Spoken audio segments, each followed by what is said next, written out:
Those towers is tiring. I sometimes wish I could stand on firm ground during the competition. Yeah, I got it. You're really kidding. Just found it out. You can see an upward trend in his performance, and I don't think there's one rival who still underestimates him. All right, Mark. But he hasn't beaten me yet. Nope.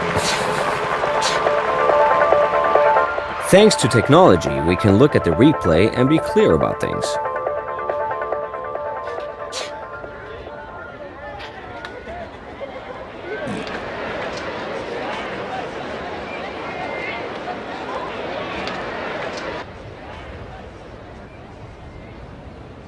This hill will be converted completely to mats, so it will be the first summer ski flying hill in the world. It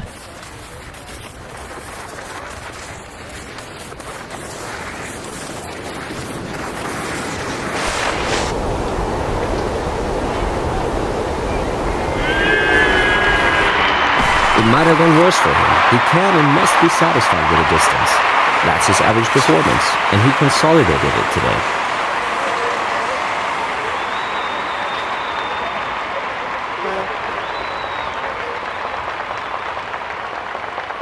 I suppose we can have a look at the replay. Ah, there it is.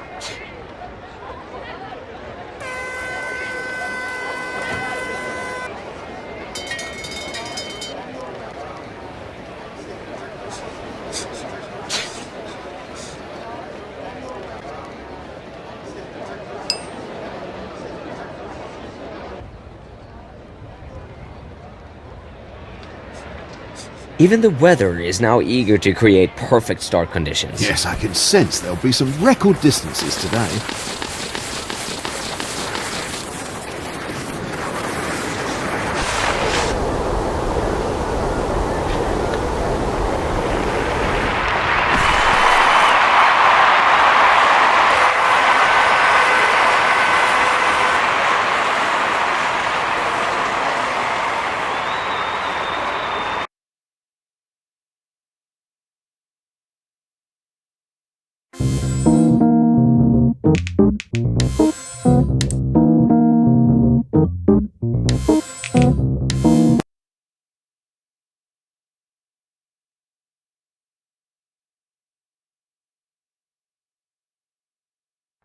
Today we're in Zakopane, Poland.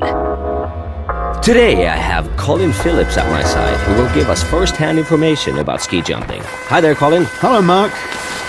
It's a great pleasure to me, my friends. Thank you very much for the invitation, and hello, everybody. Did you see that, ladies?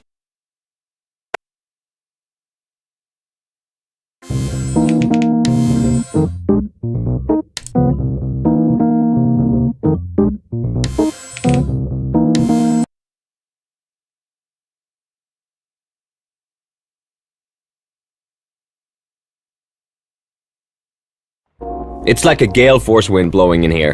Could you? Yeah, that's better. Thanks. Zakopane lies in the heart of a beautiful mountain range, which naturally makes it one of the most popular holiday resorts in Poland. What's a host without an actual practitioner of sport?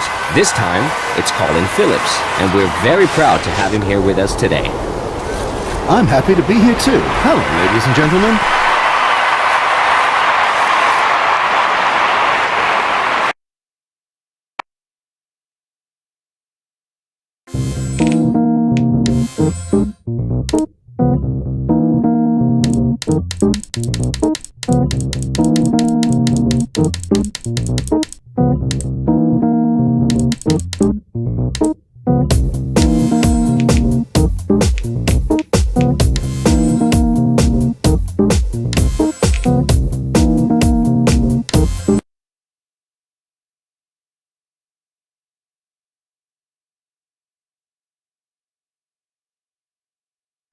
This time we are in the so-called ski jump valley in the three-country triangle of Austria, Italy and Slovenia.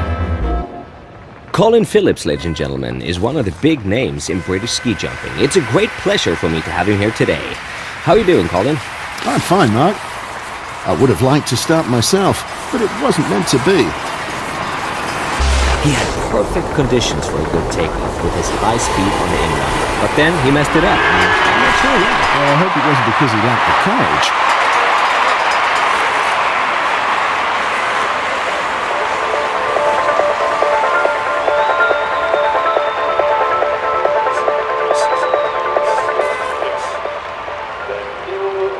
Let's take the time to look at the replay.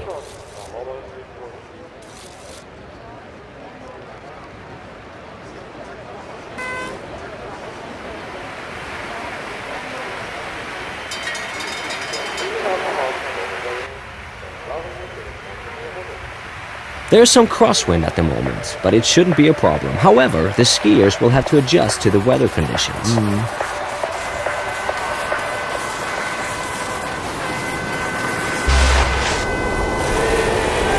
My God, if he got away without any serious injuries after this fall, he'll have to thank his lucky stars.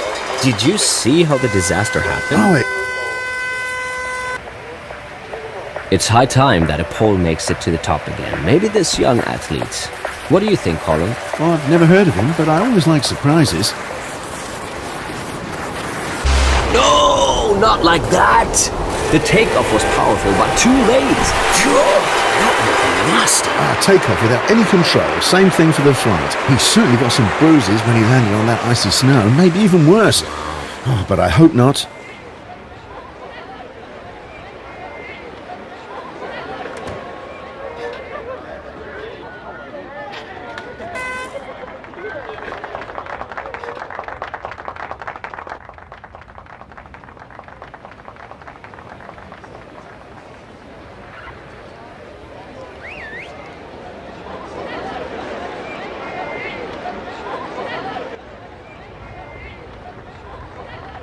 The weather is really good today, so no excuse for the skiers. That's right, Mark.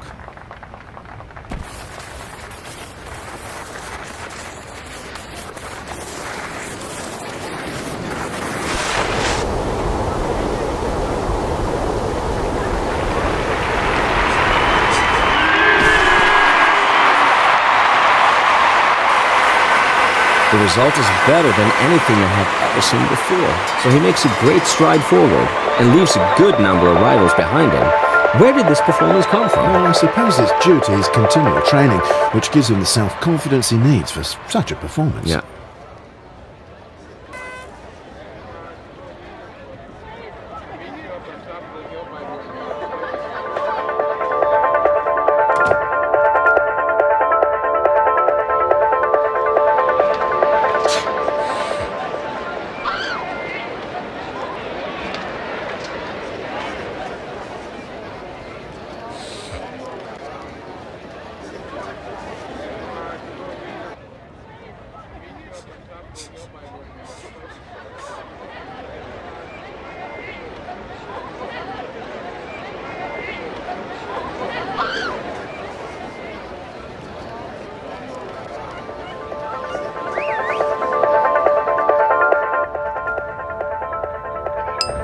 There are 4 ski jumps altogether in Planica. 1 ski flying jump where you can make distances of more than 200 meters, and 3 ski jumps. The smallest one has its K point at 70 meters, the biggest one at 120 meters.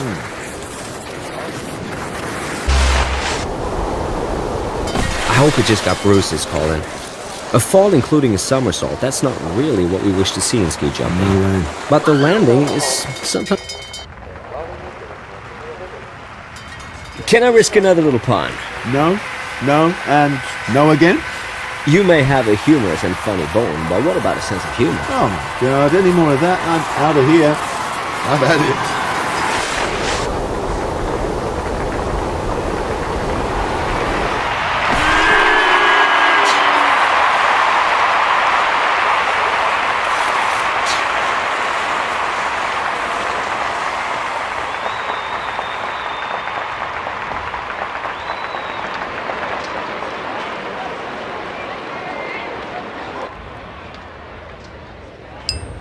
What's wrong with the Russians? They once were very successful, but now... Well, after the decline of the USSR, many ski jumps went to rack and ruin.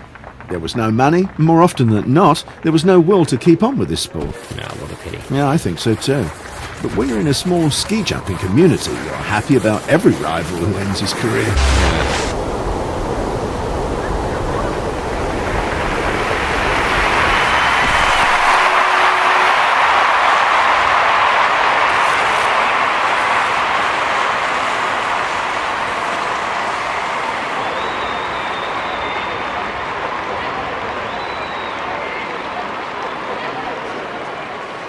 Let's have another look at the replay. Maybe we overlooked some details. It could be.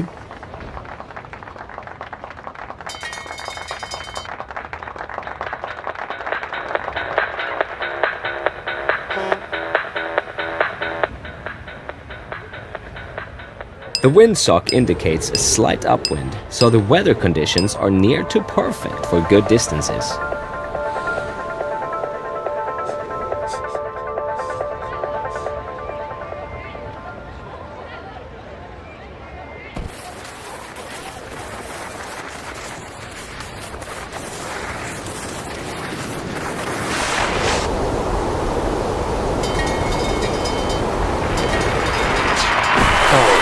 Some souvenirs of this competition every morning. I suppose some bruises and maybe some slight contusions. Well, if you fall when you land, you can kiss a good position in the ranking goodbye, of course.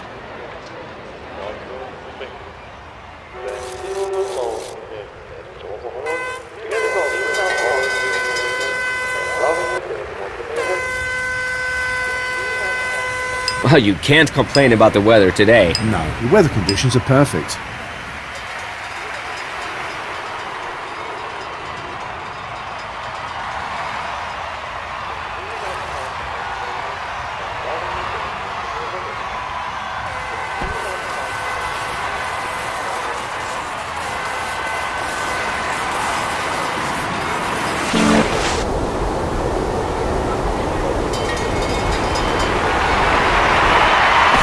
Bedtime reading, I proposed the chapter landing in his textbook. That was like driving your car when you know you've got no brakes. I refuse to call this a landing, a mishap. That's what it was.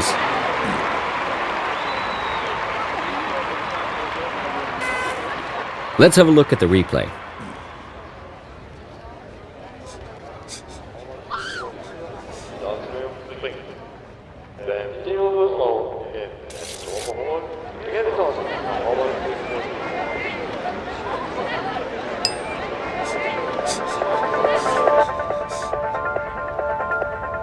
It was in Pamięć, in the northeast of Slovenia, that a skier for the first time made more than 100 meters. On March 15, 1936, it was set Bobby Brandl with 101.5 meters. Nowadays, the athletes make more than double that distance on the big hill.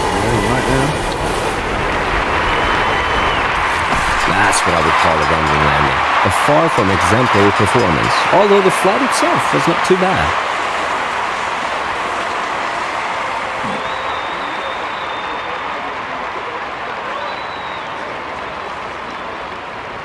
I think this is worth having a second look. Yes, Mark, I think that a closer analysis is always worthwhile.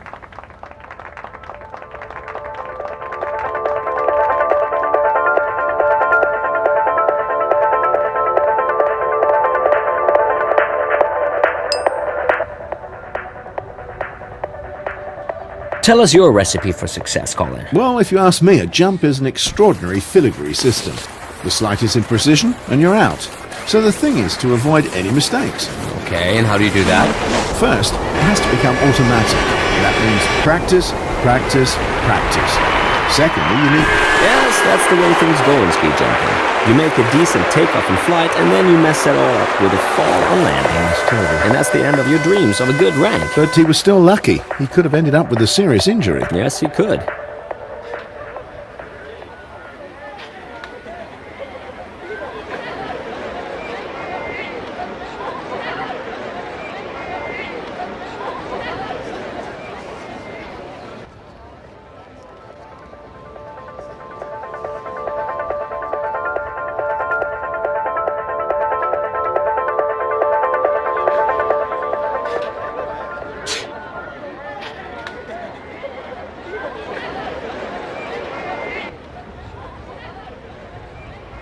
I can't quite see who's up there. Is it Adam Alish? No, but it is a Polish skier who's preparing for the start.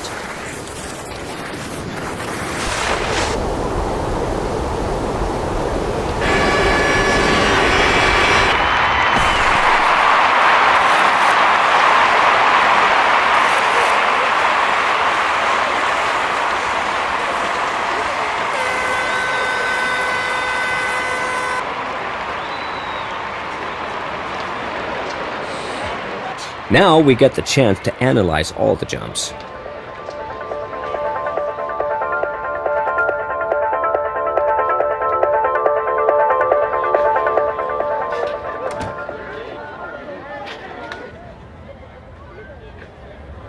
Great hum and buzz with the beautiful weather today. Ready for the soaring flight of the bumblebees. No, I don't quite get it.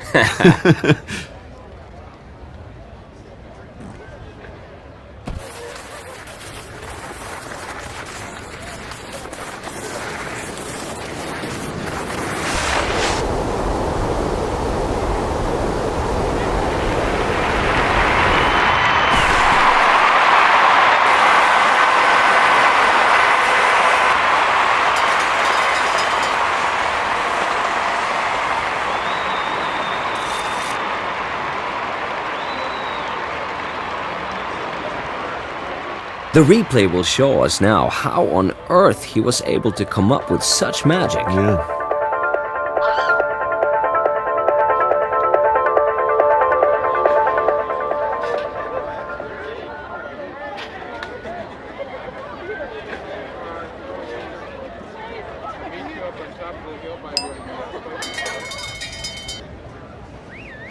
The wind is almost perfect, isn't it, Colin? Well, yes, that slight upwind might help gain some meters. A couple of meters, maybe. Mm-hmm.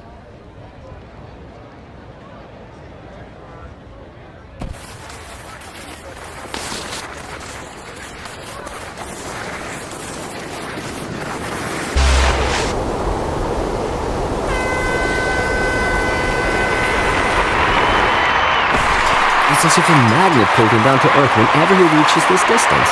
He simply can't go any further. Why doesn't he give a really top performance for once, Colin? Well, you have to ask him that, Mark, not me, but I think he'll take the necessary steps after the competition.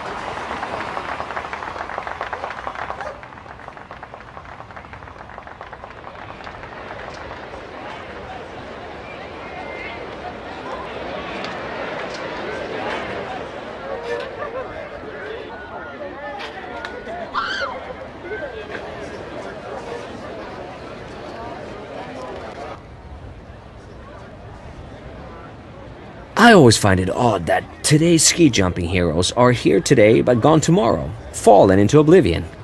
Literally.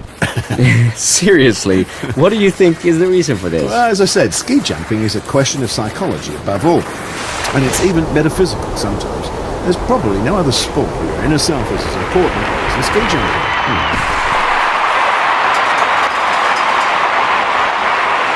You know what? I really prefer this type of skier. He's never satisfied with what he's attained, but he always tries to get a little better. Yeah, that's true. He gets better with every competition. He almost scares me a little. Just kidding. Not really.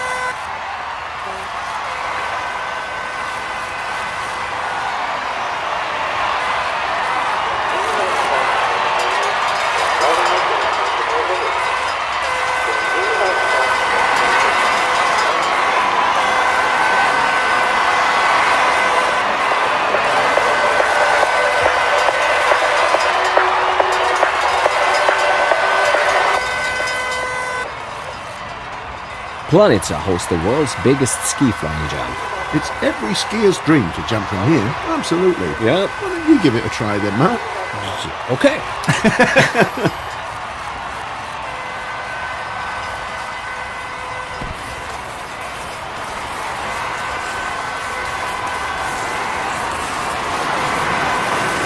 That was a perfect takeoff. Absolutely, Mark. To find the precise point for takeoff and then lift up powerfully, that's an art, and he's got a complete command of it, no doubt about that.